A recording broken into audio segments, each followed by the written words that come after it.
Hello and welcome to Meanwhile, back on the hobby farm. Well, it's that time of the year.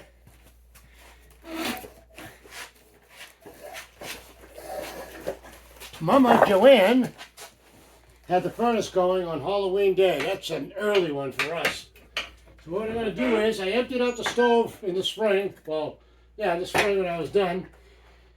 Just for people that are new at the stoves, I'm not an expert. Everybody does everything differently. I understand that.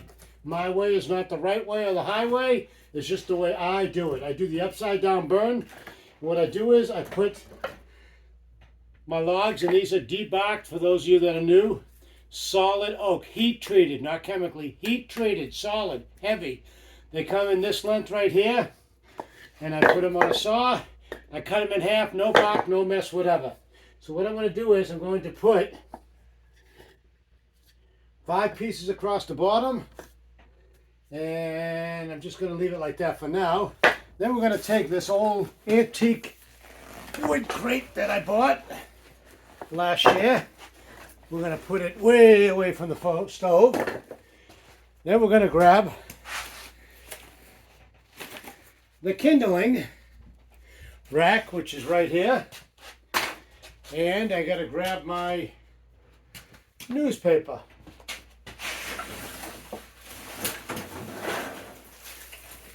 So what I do is, you got the thick stuff, the big stuff over here. You take some of these smaller pieces, the kindling wood, lay them across the top this way. And people say, that's not the way you're supposed to do it. You're supposed to put the paper and the cardboard and the kindling on the bottom. No, that's the old-fashioned way. That doesn't work very well. What this does is, I'll show you in a second, it's going to burn down and catch the bigger ones on fire, so you don't have to mess around with it. So what I'm going to do is I'm going to put a couple of pieces over here, and that's all the kindling wood that I'm going to need to put on here. I'll put one more piece going across the top over here. That takes care of this rack.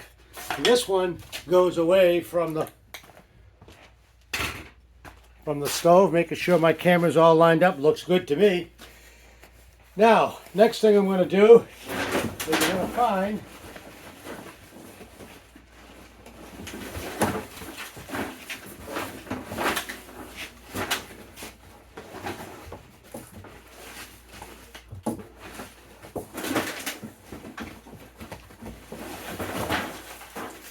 some pieces of cardboard. What I'm going to do is I'm going to split it up a little bit, lay it over here like this, so when the paper burns, the hot ashes hit the cardboard, lights that, and then when the cardboard burns, lights up the kindling that I have below it, and then you guessed it, you're pretty smart. It's going to burn the stuff on the bottom, catch it on fire. So what we'll do is we're going to go like this. Looks like I got maybe a little bit more than what I need, but we can tuck some on the sides, no problem. Don't want to overly pack it because you want to be able to have some oxygen to go in between these layers. So what we're going to do, we're going to call it quits on that. Now, they do sell what's called a stove oil. I didn't use it. I used what I had, which was avocado oil. We use that on our grill outside. And now we're going to throw some papers in there. Crinkle them up a little bit. First fire of the year. A lot of people have a problem with it. Smokes the house out.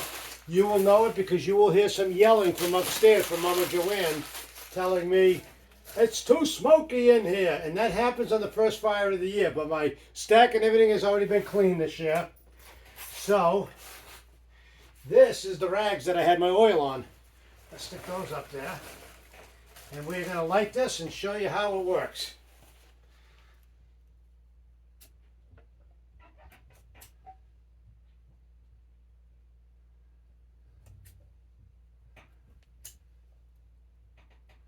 What I like to do is, I do like to throw in a couple of pieces of kindling wood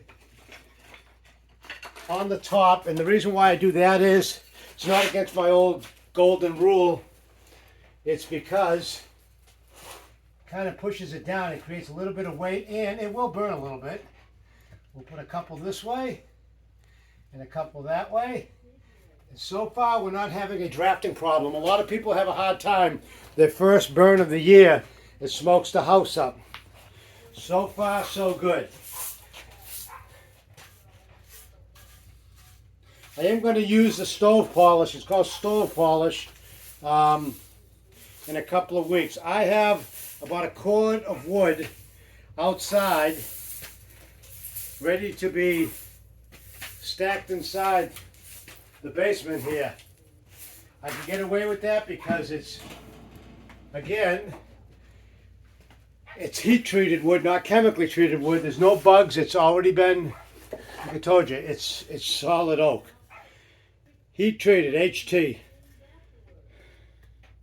Awesome stuff from Canada. This stuff is heavy.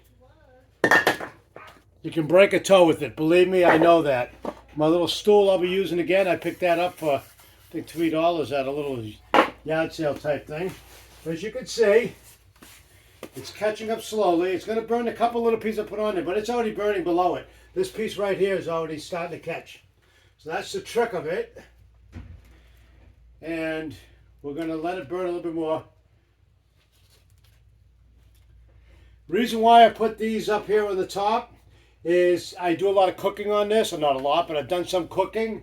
I'm going to be cooking on it again this winter. The top is my little cast iron pot that I got. It's a steaming pot. Fill it up with water. It's just a control, get some steam in the house. The little Santa brick, a snowman brick, my sons made for me back when they were in, I think, third grade. Still have it. Over here is my Rosa Park brick. They just put multi-million dollars into the Rosa Park in downtown Grand Rapids, right outside our old office door. We moved and asked one of the workers if I could have one as a memento. And I was just going to get a regular brick, and he says, well, how about one that's cut at an angle? I said, hey, that's even better. It gives it character. It just makes for a good conversation piece. We'll throw a couple of these little pieces of cardboard here, and this thing is going to be blazing hot. I've already took the temperature. Bought one of these, folks. I do have a thermometer on the back wall, but this right here, 91 degrees already. It was 53 degrees before I even threw any wood in there. I checked it. Bottom is 61. As you can see, like the leg is 57. That's about what it was. But right there, it's 108 underneath this. See this right here? 108. To the right of it, it's 93. It captures the heat in here. I can put pots in there. I don't want to burn my food. But as you can see, I have some of my cast iron collection up on the wall over there, which I've got to dust. Another thing I wanted to point out is, if you look, let me see what you can see here on this camera. Oh, you can see everything. We'll use the pointer. Over here is we have metal roofing. A lot of people just will put the metal roofing and call it good, but I as a firefighter in the Army Reserves, I've seen places burn and scorch. It's not very fun. So what I did was, Mama Joanne originally had firewall on here, and that's what's on the floor right here. Is a cement board. Had it up against the wall, but actually what you need to do is you need to have it an inch away. I've got it an inch and a quarter away. I put these little studs here, 1x3s, all the way across, and I put the cement board over it. You leave a space on the bottom here for airflow to go in there. There's space up on the top. I don't know if you can see it, but there's a space on the top, and what that does is it lets the air flow. And then, just to make it super duper safe, and it looks a lot better, I think, is I put the metal roof on there. And you know what? They're not perfect. Some of the cuts aren't perfect, but you know what? I'm not perfect. I don't care. It serves the purpose. As you can see, I do have a fire extinguisher up there in the wall. Very important to have. And I got to grab something that came from upstairs.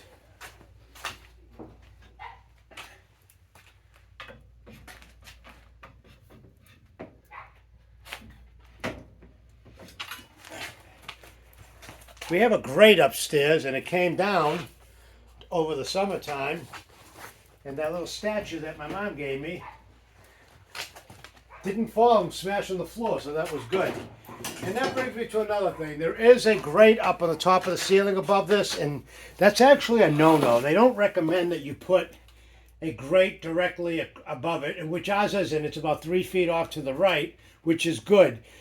Originally, and I didn't know anything about wood stoves, and Joanne thought the same thing as I did. We used to have a fan over there blowing from down here up to try to suck that hot air up, and that's actually the incorrect way to do it.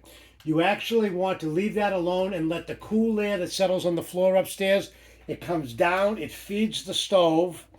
And what you do is you put a fan in another room, which I have in another room right now, blowing out here, gives it some more cold air. The cold air feeds the fire, doesn't cool the fire down, believe me, it actually helps it. And we leave the basement door open upstairs, and that makes the world of difference. That's where all the heat, instead of the heat going all the way up here, it'll come up and then it's going to go towards the opening upstairs, which is, some of it will go up there, but not much, because we're going to have a lot of the cold air pushing it down. So what I'm going to do now is I'm going to shut this, and these do not have your typical, we are having a problem here.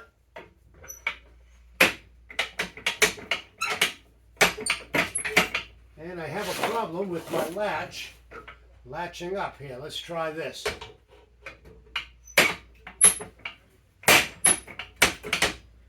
And that's not latching properly. That's supposed to go like this.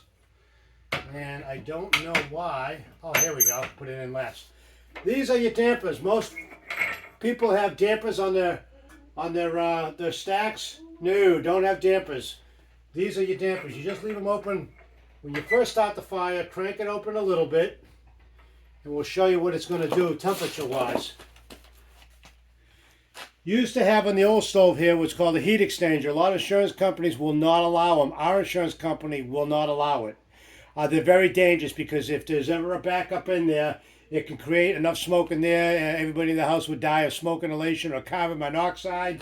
It's a fire risk. Flames can come out of it. It's basically a box that fits around and into the stack in the back, the black pipe. Not good. Insurance company did very great. I sent them the specifications. We have a new insurance company this winter. Send them pictures of the stove. It's supposed to be, I believe, 32 inches from the stove to the wall, the closest. We're at 41 inches. They were happy to hear that. They were also happy to hear that, which I just explained, not only did we have the cement board in the back, we've got the tin over that. This tin over there is not going to heat up at all. This fire can go up to 400 degrees, and that tin, 41 inches away, will be about 100 degrees, if that. And that's good. The metal helps it. Right now it's at, let's see, it says 95. I'm surprised it's that hot. We're going to see what it is underneath here right now. It's up to 175 underneath there right now, and on the top it's colder. It's 145 degrees. It is warming up. We're going to open this up a little bit, and it's catching this slowly but surely. There is a little bit of flame on the bottom there, so that's good, but it's doing its job. This is, as you can see, it is burning. See that? The wood is burning. It's doing its job. By the time that completely burns off, it's going to burn the thicker oak on the bottom. And what I'd have to do is, I normally will keep this open about a turn and a half, and this one maybe 3/4 of a turn. The more you open it up, the more oxygen is going to get sucked into those chambers, into those knobs, and what's going to happen is it's going to make the fire burn hotter and quicker. You don't want any wood stove to go above 500 degrees. That's a no-no. Some people will say 4. If it gets over 500 degrees, you have problems, and we have a stink bug. And I don't like those. I just knocked them down somewhere. But anyway, you don't want it. What happens is it warps the baffles in there. The fire bricks inside crack. You have a risk of a fire in the house. These pipes over here will get up to a few hundred degrees. It's only up to 120 now. That pipe up there, if you can see that or not, let me see what we have on the camera here. Oh yeah, see that? That pipe is triple insulated pipe. It's only 73 degrees. It'll never even get up to 100 degrees. The hottest I've seen it was 100. And that's good because that's going into a wall. Most people, they have the stack, the black pipe, they go straight up to the floor, up in the chimney and outside. Those are fire hazards. The best way to have it is, especially this is a cement wall behind here. So there is drywall, there's cement, there's drywall, there's the 1.25 inch baffles, then there's the cement board, and then there's the tin. These things will not get hot. So the chances of a chimney fire, I mean, I've had a chimney fire last year, but basically it just burned inside the chimney until it burned itself out. But if it gets too bad, then you end up with smoke backing up in there. Okay, right now we're up to 100, and it's cooling down a little bit. We're going to see what it is over here. We're up to 230 degrees right now. I cannot touch this right now. It's too hot. I'm going to open that up, see how it's going. It's going good. Oh yeah, it's catching up good. It's only going to be in the mid-30s tonight. Not overly cold. We were 25 the other day. I really wish I would have had it ready to go then. But I'm probably not going to be feeding it again tonight.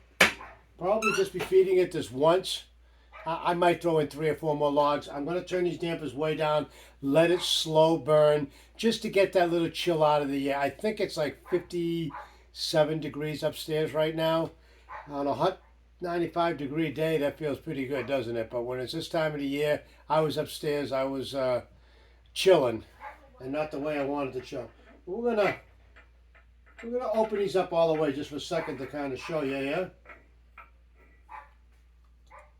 And we're gonna show when I open it up, it's gonna be really hot. The flames are gonna be high. It's gonna be a lot more than what it was. I'm gonna get that black polish. I wanna use an old new toothbrush. Just don't use it on your teeth after, and get all these little crooks and crannies.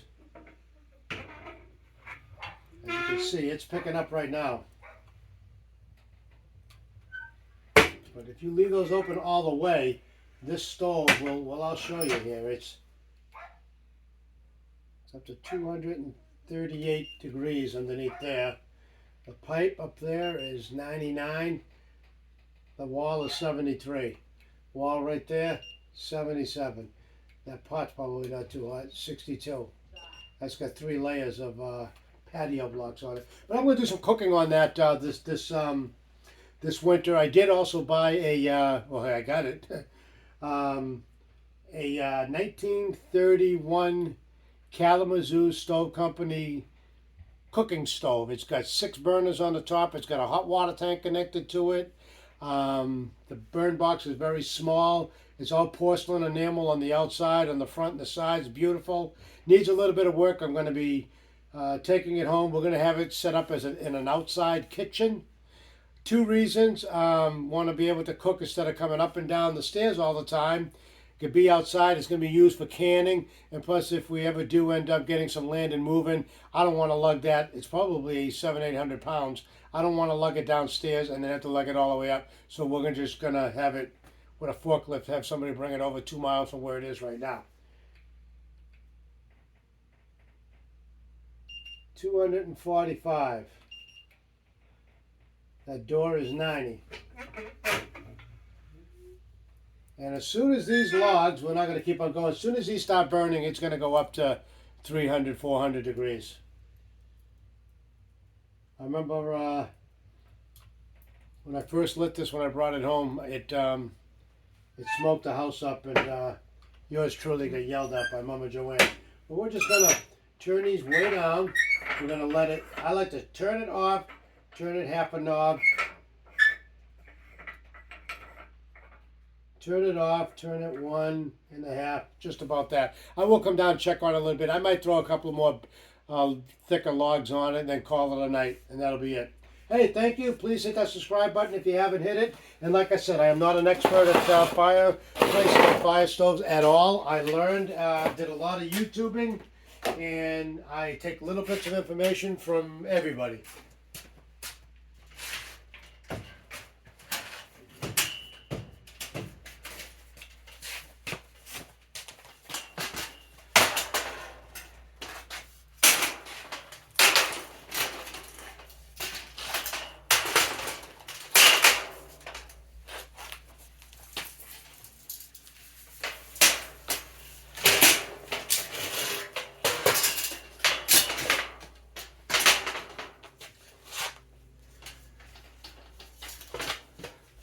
I'm really goofing up on this, folks. Here we go. It helps if I put it the right way. Here we go. Had it upside down and backwards. What I do want to do is I do want to kind of wipe it down a little bit. Get that dirt and dust off of it.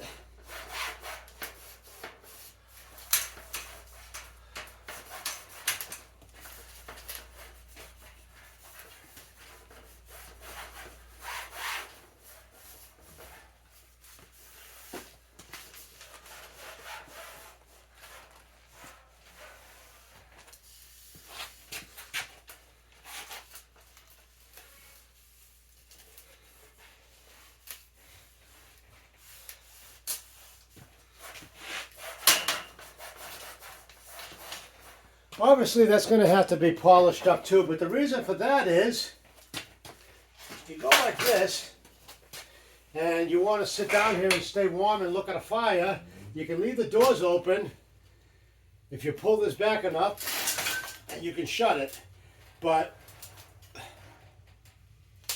I'm leaving it. I just do it as an extra safety feature.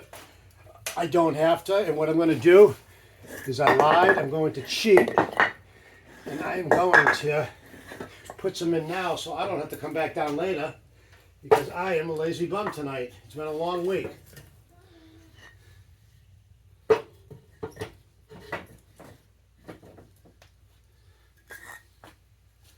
And